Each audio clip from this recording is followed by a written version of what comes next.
Salve, pessoal! Então, mais um vídeo para vocês, tentar manter esse aqui abaixo de meia hora. É um vídeo mais longo, vocês viram isso aí na sessão síncrona, né?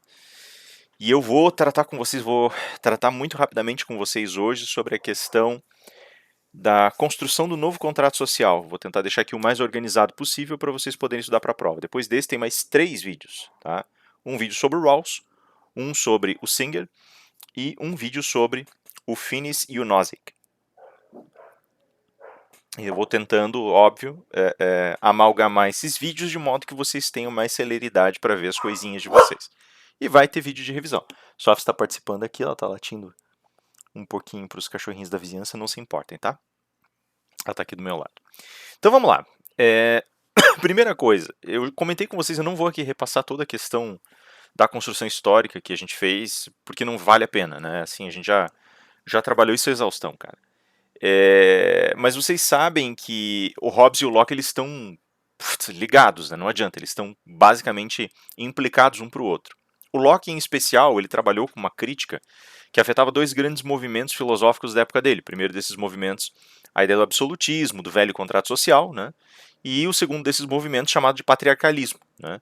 Nesse livro chamado Patriarca, esse cara chamado Robert Filmer, que era o grande representante desse movimento, resolveu promover aí algumas ideias no que diz respeito ao poder incontestável, não vou dizer que é absoluto, né, para não confundir, mas incontestável do monarca, e esse poder seria herança de um conjunto de instruções que vinham na realidade, eram derivadas na realidade da legitimação bíblica, né, da legitimação divina do poder dos reis, e portanto vinham como uma herança do mito adâmico, né, vinham como uma herança de Adão. Né, já vou explicar melhor isso de novo, tá? O Locke ele começa a trabalhar o tratado dele sobre as formas de governo. O primeiro volume inteiro desse tratado, na realidade, é dedicado a uma crítica a esse movimento patriarcalista, especialmente na forma das teorias do Filmer. E, em grande parte, esse movimento, esse fluxo, né, que é realizado, ele desmonta um pouco aquela noção de que nós poderíamos promover uma legitimação clara, uma legitimação adequada das formas de governo a partir da interpretação bíblica. Eu vou repassar aqui com vocês só as características principais do patriarcado e as críticas principais do Locke. Eu fechei em 4 críticas, né? Como eu falei para vocês, o livro do filme ele tem 200, 300 páginas, o do Locke primeiro volume é igualmente extenso, talvez mais extenso, na verdade, então eu vou, lógico, é um resumo de alguns minutos, então não se preocupem muito aí com a completude do tema, mas só com a lógica que esses argumentos didáticos envolvem. Primeira grande questão do Filmer, né? Ele fala que Adão recebeu o poder para reinar já de Deus. Deus o declarou rei sobre todas as coisas, ou teria declarado rei sobre todas as coisas em Gênesis, né? Como nós vemos em Gênesis. Né? E isso serviria então como a construção de um legado que passaria de primogênito a primogênito a partir de então. Aí veio o segundo argumento que ele fala: como os primogênitos recebem esse poder, há uma linhagem que foi construída desde então e que vai transmitindo esse poder até os tempos deles. Né? Terceiro ponto: existe evidentemente uma fragmentação em algum ponto, você tem vários reis, né? Você tem várias coroas. A fragmentação acontece no momento em que você vê a desconstrução dos povos ao redor da Torre de Babel. Então ali acontece essa fragmentação. Né? E quarto e último, essa fragmentação ela leva em determinada medida a essa, digamos assim, a uma perda potencial de um traço de certas linhagens, né, da manutenção desse legado por muitas pessoas, que acabam virando a plebe. Outros, que eram aparentados ou colaterais desses primogênitos, foram construindo casas nobres, e essas casas nobres permaneceram ao redor do rei, como aparentadas, tanto que às vezes até algumas delas aí têm a possibilidade de herdar o trono. Né? Então essa seria a lógica que o Filmer seguiria na obra dele. O Locke fala, tá tudo errado. Né? Ele acusa o Filmer de fazer uma má leitura. Primeiro ele vai dizer, Adão não recebeu reinado, ele recebeu domínio sobre as coisas. E quando ele recebe o domínio, ninguém mais existe. Então ele não recebe domínio sobre pessoas, só sobre coisas. Porque ele não pode receber domínio por antecipação em abstrato. Segundo, esse domínio que ele recebe é um domínio para a sobrevivência. E como é um domínio para a sobrevivência que se liga às características adâmicas, também vai acontecer com todos os membros, todos os indivíduos subsequentes da espécie. De modo que é, antes de tudo, uma oferta que é feita, né, um presente, um ato gracioso de Deus para a espécie como um todo. Então, todos os membros da espécie podem igualmente desfrutar dos elementos dados pela natureza para que eles possam sobreviver, né? Então, quando Eva é criada e quando eles vão ter filhos, quando eles vão gerar outras gerações, né, outros momentos, outros indivíduos, todos eles têm a mesma prerrogativa de poder explorar elementos naturais e poder sobreviver à base disso, né? Além disso, né, o Locke vai dizer, essa questão da linhagem hereditária ela se perde muito fácil e muito cedo, e já como não há um domínio de Adão sobre todos os demais, também não pode haver domínio do primogênito sobre os demais, então isso fica anulado. Além disso, a Torre de Babel já contraria o próprio argumento do Filmer, porque ela mostra que já não há mais uma linhagem única e que ela já não pode mais ser mapeada diante das circunstâncias que levaram esses povos a se separarem, guardando cada um deles um líder. Então aí você tem mais um elemento, né? Além disso, você ainda tem, dentro desse contexto, o fato de que a perda, né, que o Filmer culpa a perda de uma caracterização ou de um traço de linhagem, que o Filmer coloca como condenação a grupos inteiros que nunca se interessaram por guardar genealogias, o Locke fala assim, olha, isso na realidade não tem nada a ver, isso aí já foi perdido automaticamente, então somos todos plebeus, né, a rigor. Somos todos nós não temos, nem mesmo os nossos reis têm legitimidade para reinar a essas alturas do campeonato. Então não adianta mais querer falar nesse sentido de legitimação. E aí ele começa a construir com base nisso uma teoria própria. Ele vai dizer, como todos nós recebemos ou temos por natureza essa possibilidade de buscar elementos e nos apropriar de elementos para a nossa sobrevivência, isso significa que nós todos nascemos com certas aptidões que são semelhantes, e essas aptidões elas não podem ser impedidas porque elas dizem respeito à nossa sobrevivência. Nós todos também nascemos com um instinto para sobreviver. Nós queremos viver, e porque queremos viver, nós agimos em conformidade com esse querer viver. Então ele vai dizer que existe ali uma ideia de sobrevivência e existe também essa característica geral da apropriação. Além disso, ele vai dizer, nós podemos escolher como nós vamos sobreviver. Dentro de um determinado ambiente, nós selecionamos o que vai ser útil para a gente sobreviver ou não, e a gente vai se aproveitando do que é útil e vai deixando, desprezando o que não é útil. Então ele coloca esses três elementos e vai dizer assim, olha, esses três elementos caracterizadores são forças centrais que demonstram, elas desenham para nós o que significa a própria experiência humana. E a experiência humana ela não pode ser impedida de seguir o seu curso, já que ela envolve, nesse sentido, a preservação do próprio indivíduo. Mais do que isso, nós todos, quando nós passamos a existir, e quando estamos em um estado de natureza em sentido geral, nós temos que entender também que esse estado de natureza, ele faz com que nós possamos desfrutar das coisas que a natureza dá, sem que nós entremos necessariamente em conflito uns com os outros, porque existe o suficiente para todos, e nós não temos razão ou motivo para aglomerar comunidades. Nós podemos existir individualmente, nós podemos existir em grupos muito pequenos, e isso faz com que não haja uma exiguidade de recursos. E ele lança uma hipótese muito interessante que vai ser reaproveitada depois em determinada medida pelo Rousseau. Ele diz assim, olha, na verdade o conflito começa quando nós nos concentramos sobre as mesmas áreas, por quaisquer razões que sejam.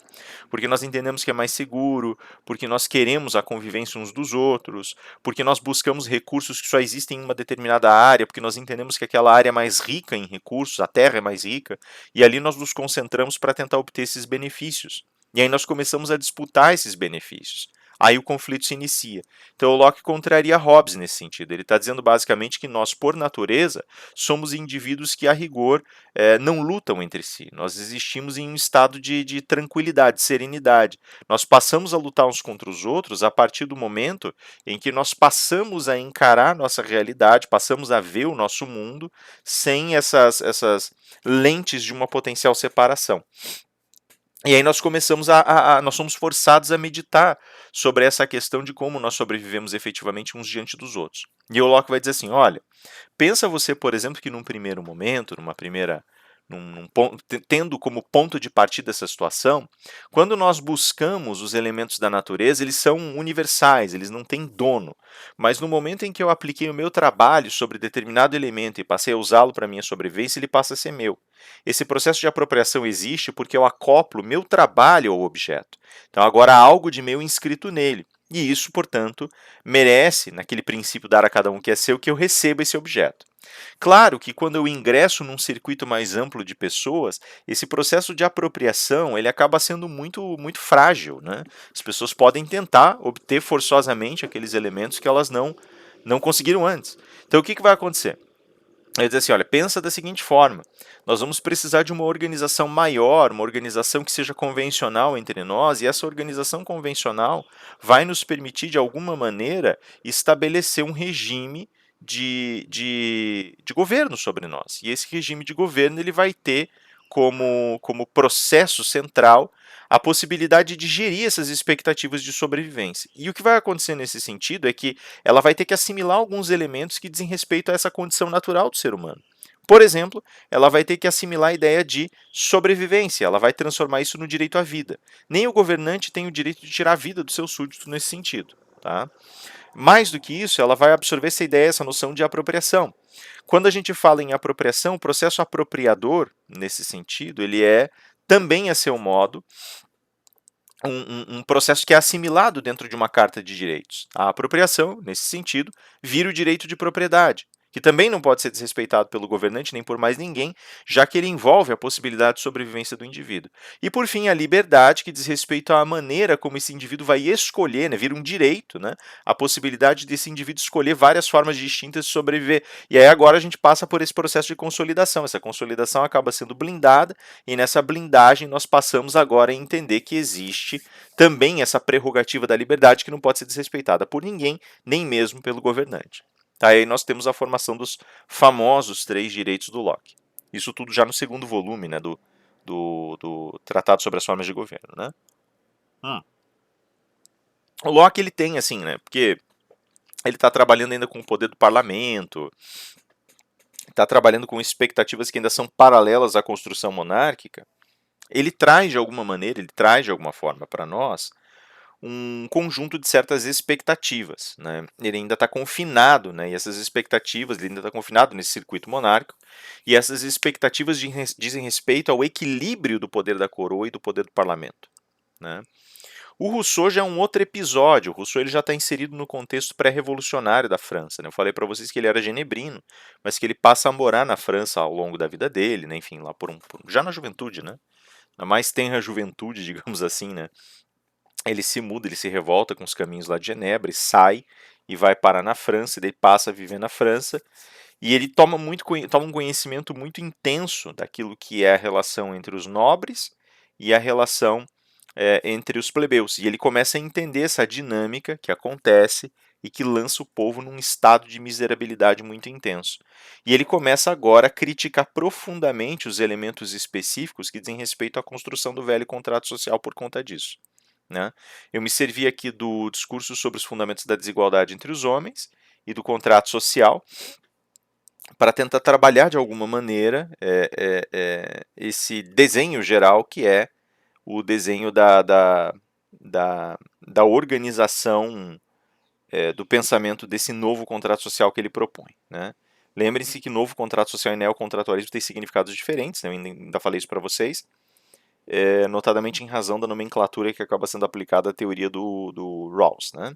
Enfim, o fato é que o Rousseau, nesse campo, nesse âmbito crítico, nesse ambiente crítico, ele, de alguma maneira, o Rousseau passa a compreender, digamos assim, todo o processo de desgaste, de castigo, de decadência social, como sendo um produto, um resultado dessa grande desigualdade. Né? E ele vai dizer que a desigualdade começa justamente porque em algum momento nós aprendemos técnicas que permitem o aumento da produção e que estão ligadas à mineração e, por conseguinte, à forja de artefatos que permitam melhorar o cultivo e o plantio, mas que ficam concentradas em ambiente urbano, né? E que vão criar basicamente uma desvalorização da produção do campo. E aí o Rousseau vai dizer assim, olha, na verdade até aí tudo bem, né? Porque o artefato ele está incrementando a produção. Então você tem uma perda de valor, mas você tem um ganho, um incremento bastante grande no que diz respeito ao volume da produção. Então dá para a pessoa se manter. E ele vai dizer assim, não, mas na realidade o problema começa quando os artefatos começam a ser produzidos sem um vínculo com a produção e começam a ser produzidos por luxo. né? Porque eles começam a achatar ainda mais o valor da produção no campo, né? Justamente porque alguém precisa alimentar essas pessoas que produzem esses artefatos, mesmo os de luxo, e daí para que a economia se mantenha, né? Esse lastro que é a produção do alimento, ele tem que ser achatado de alguma maneira, né? No seu valor, para ele poder circular. E ele vai dizer assim, e por conta desse achatamento a gente começa a ter agora problemas no que diz respeito à possibilidade dessas pessoas se manterem, porque elas não produzem mais, mas agora tem uma coisa que vale muito pouco, né, para o sentido e para o espírito da produção. E aí essa grande desigualdade começa a promover o massacre de alguns, e aí todo um sistema de justificações aos olhos do Rousseau começa a ser formulado ao redor disso, e esse sistema de justificações acaba sendo cristalizado, acaba sendo consolidado no velho contrato social. E aí ele vai abrir essas críticas ao velho contrato social. Primeiro ao Grotius, né, em que ele, né, justamente o Grotius tendo sido um teórico que explorava a questão da guerra e da paz, e portanto das relações internacionais e por aí vai, Grotius ele dizia que a guerra ela poderia ter várias formas, né, mas a forma que permitia a guerra ser empreendida de modo universalmente aceitável era a forma da guerra justa, da assim chamada guerra justa, desculpem. A guerra justa, ela acontecia para defender seu próprio território, para defender seus próprios cidadãos ou interesses em recursos vitais para sua nação fora das suas fronteiras. E ela tinha limites. A guerra justa ela deveria ser travada apenas contra combatentes e contra as ferramentas para a guerra. As ferramentas postas pelo adversário para a guerra, o armamento, as fortalezas e assim por diante. E no minuto em que você desarmasse esse teu adversário, você não podia avançar e atacar o civil, dizia o Grotius. Isso era considerado injusto e desonroso, porque ali já não havia mais a possibilidade de resistência, né? Grotius também, eu comentei com vocês que ele também falava em guerra privada, por ter trabalhado para a Companhia das Índias, né? E dizia que o indivíduo também poderia fazer, um indivíduo, um investidor poderia fazer guerra, por exemplo, em terras estrangeiras, tentando garantir que recursos fossem utilizados e produzidos de forma ótima, inclusive submetendo à vontade da população local, se ela não quisesse aceitar esses melhores modos de produção, aspas aí, né? Ele acreditava, né? Mas a gente sabe que não é assim. E daí, por conta disso, também gera esse ruído aí, porque inclusive esse empreendedor particular, por assim dizer, podia fazer guerra contra o monarca, contra o seu próprio monarca, se o monarca tentasse interferir no direito ao patrimônio, no direito de exploração, tentasse impedir essa defesa armada das prerrogativas do investidor, do empreendedor, por assim dizer. Ok, aí o que acontece? O Rousseau vai dizer assim, tá, você me diz que você não pode escravizar nem atacar o civil. Contudo, quando você desarmou o teu adversário, sobrou apenas o civil e ele vai querer te desobedecer porque você é o invasor. Por que ele te obedece? Porque ele tem medo das tuas armas e da tua violência. De modo que a tua violência nunca foi retirada de cena, ela sempre permaneceu. E quando você submete à vontade do outro, né, como o próprio Grotius diz, fazer guerra é tirar a possibilidade do outro resistir à tua vontade. Quando você submete à vontade do outro pelo uso da força, isso tem um nome, e chama escravidão. E você mesmo disse que você não poderia escravizar o civil. Mas eis aí você escravizando o civil. Só que sob um discurso bonitinho, legitimador, para dizer que você não está fazendo isso, né? E aí ele olha para o Hobbes, vai dizer, olha, o Hobbes ele diz que o contrato social ele é elaborado no sentido de uma pessoa abrir mão de suas prerrogativas, né, da prerrogativa de defender a si própria pelo uso da própria força, entrega isso ao governante, ao monarca, e o monarca passa a usar essa prerrogativa para manter a paz entre os indivíduos. Em outras palavras, eu entrego minhas armas para ter em resposta a paz, entrego minha liberdade ou minhas liberdades para ter em troca a paz.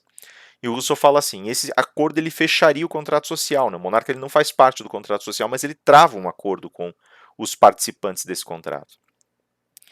E ele diz assim, olha, um acordo ele presume a ideia de que eu dou algo, mas recebo algo em troca, né?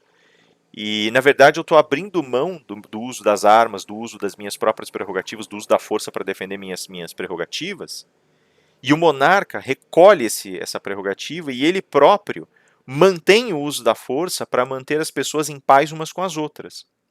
Então o monarca não perdeu nada, ele não entregou nada, ele não deu nada. Ah, ele deu a paz, alguns diriam. Ele fala, não, ele não me deu a paz.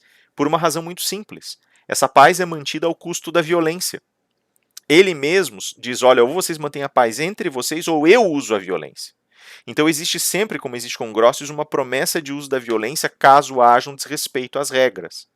De modo que não há paz. O que há na realidade é uma violência latente. É uma promessa de violências futuras. Então existe ainda uma ameaça de guerra pairando, só que agora eu não tenho mais como me defender, porque eu abri mão das minhas prerrogativas para o monarca poder manter o poder sozinho. Ele vai dizer assim, essa é uma esse acordo ele é um acordo muito tolo. Ninguém é tão tolo ao ponto de entregar tudo que tem, inclusive a possibilidade de se defender dentro desse acordo, em troca de nada. Nós vimos agora que não há paz aí. O que há na realidade é uma guerra dirigida, uma guerra cujas cartas estão marcadas, né? E aí alguém poderia dizer em defesa do Hobbes, olha, na realidade a gente tem que parar para pensar que não se trata disso, que na realidade a gente está fazendo a paz e a pessoa entregou as prerrogativas em nome dessa harmonia. Fala, mesmo assim, a pessoa sai prejudicada. Na realidade, o que você está fazendo, diz o Rousseau, é entregar para o outro a chave do castelo, de modo que ele faça a vontade dele se cumprir sobre você, sobre o seu corpo e sobre sua mente, através da ameaça do uso da força. De novo, escravidão. E aí alguém ainda poderia levantar a defesa, não, mas eu posso aceitar ou topar ser escravo desde que isso me devolva em harmonia ou paz. E o Rousseau vai dizer assim, abrir mão daquilo que te faz livre é abrir mão daquilo que te faz humano, então você não pode fazer isso. E eu comentei com vocês, tem dois jeitos de interpretar isso. Olha, é impossível abrir mão da minha liberdade, porque o senso crítico interior permanece. Então ele sempre vai se revoltar e sempre vai fazer juízo. No máximo, ele vai medir vantagens e desvantagens. E quando se torna muito desvantajoso servir, ele se rebela. Tá? Mas assim, no máximo, né, numa situação limítrofe. Tem um segundo jeito, né, que é a ideia de que nós nos mecanizamos e amortecemos, que acontece nas sociedades contemporâneas, penso eu. Nós nos desumanizamos para ter paz. A gente apaga o senso crítico e obedece maquinicamente e nem se pergunta mais, porque perguntar é dor demais.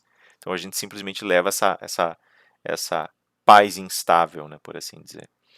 Mas o Rousseau ele é categórico, ele fala isso não existe, não há possibilidade de você abrir mão. Tá? De um jeito ou de outro não há possibilidade de você abrir mão. E porque não há essa possibilidade, ele diz assim, agora é a hora da gente parar para pensar que esse contrato social velho aí não funciona, tem que pensar num novo. E no novo contrato social, nós somos governados pela razão. A razão, por que a razão? Porque a razão é um atributo humano. Ela nos separa dos animais nessa leitura inicial, nessa leitura do século XVIII, né? E, ao mesmo tempo, ela nos torna todos iguais uns aos outros, de modo que o Rousseau vai dizer, olha, nós nascemos todos livres e iguais. Todos somos capazes de produzir pensamento, todos temos interesses, vontade de sobreviver e assim por diante, um instinto de sobrevivência, perdão, e assim por diante. E por conta disso, nós todos somos governados por essas forças, mas principalmente somos governados pela razão. Isso é um elemento que vai ter uma importância muito grande, vocês bem sabem, na teoria do Rawls, na ideia da decisão racional. Ele vai dizer assim, de modo que o governante também está submetido a essas regras da razão. E as regras da razão dizem que quem governa, governa para ver a comunidade florescer. De modo que quem governa precisa explorar os caminhos dessa comunidade de modo a descobrir, cada vez mais, quais as necessidades que fundamentam essa união e que podem atender e responder melhor às demandas futuras, presentes e futuras que são apresentadas. Podem fazer com que essa sociedade, portanto, floresça melhor lá no futuro e agora no presente tenha mais tranquilidade, mais paz, esteja mais provida. Né? Essas necessidades são somadas naquilo que se chama vontade geral, que é como se fosse uma vontade da comunidade, que é bem complicada de descobrir, por sinal. Né? Ela se contrapõe àquilo que nós chamamos de interesses, que são individuais ou sectários, quer dizer, fazem parte de facções, grupos dentro de uma sociedade ou de indivíduos. Né? E aí esses indivíduos e grupos muitas vezes vão tentar fazer com que seus interesses se acoplem à vontade geral. Não é raro, inclusive, que uma sociedade confunda interesse com vontade geral, achando que um determinado interesse de uma determinada categoria é tão relevante ao ponto de integrar o corpo de necessidades e de demandas que uma sociedade tem. Tá? Então é muito fácil, a razão ela exige esse esforço, é muito fácil errar e ela está sempre passando por esse filtro autocrítico. Né? Tá, mas e se um governante destoa disso propositalmente, ou se ele comete muitos acidentes, ou propositalmente ele entra em uma dissonância e se afasta dessa articulação dessa raiz? Nesses casos, a razão ela é recomposta e trabalha dentro do contexto específico daquilo que nós chamamos de lei. A lei é a recomposição da razão para sua defesa. A lei é o lugar de defesa da razão. A lei, nesse sentido, envolve, para ser mais preciso, para ser mais, né, incisivo, um conjunto de 4 proteções distintas. A primeira dessas proteções diz respeito à lei natural. Somos todos livres e iguais por natureza. Aqui se estabelece uma defesa que nós chamamos de defesa de ontologia negativa. Não posso mexer nem na liberdade nem na igualdade, porque esses dois direitos fundamentam o que um ser humano é. Segundo lugar, nós temos a legislação civil, né, a lei civil, que vai determinar e coordenar as relações materiais, comerciais, humanas entre indivíduos. Em terceiro lugar, a lei penal, que vai promover sanções diante daqueles que rompem com os laços normativos anteriormente colocados, né? E, por fim, a lei administrativa, que sanciona um governante que porventura se desvie dessa vontade geral ou não queira mais atender os interesses da sua comunidade. Vejam que a gente já não está mais falando daquela monarquia tradicional, aquele negócio todo. Se acontece o que está acontecendo na França, em que um monarca passa a atender a interesses pessoais e esquece a vontade geral, ele pode, inclusive, na leitura russoniana, ser removido do poder para que outro assuma seu lugar e passe, então, a governar de modo a atender as necessidades da população. Então, basicamente, percebam que tudo que ele está construindo nesse novo contrato social é, na realidade, um reflexo das críticas que ele tem ao velho contrato social e do momento que a França está vivendo. Beleza? Enfim, esse é um resumo, né, das sessões anteriores, e aqui a gente tem, portanto, toda uma aula compacta, digamos assim, sobre a questão do novo contrato social e como ele floresce, né? O modelo do novo contrato social, portanto, ele não tem esse poder absoluto do governante, ele é governado pela razão, ele tem uma integralidade da igualdade e liberdade de todos os membros do contrato social e passa a participar de forma dinâmica, sendo defendido pela lei.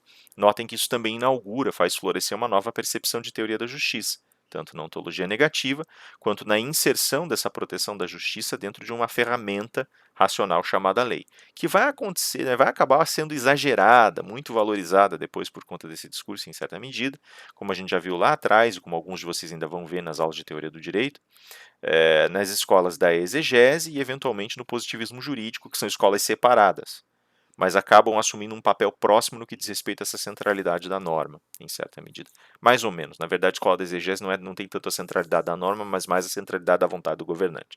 São escolas bem diferentes na realidade, né? Vocês vão ver isso, tá? Basicamente é isso, galera. Eu volto logo mais com o vídeo do Rawls e daí logo em seguida com o do Singer. Beleza? Vamos trabalhando e qualquer coisa me avisem, por favor, cuidem-se. Deus abençoe, galera. Até mais.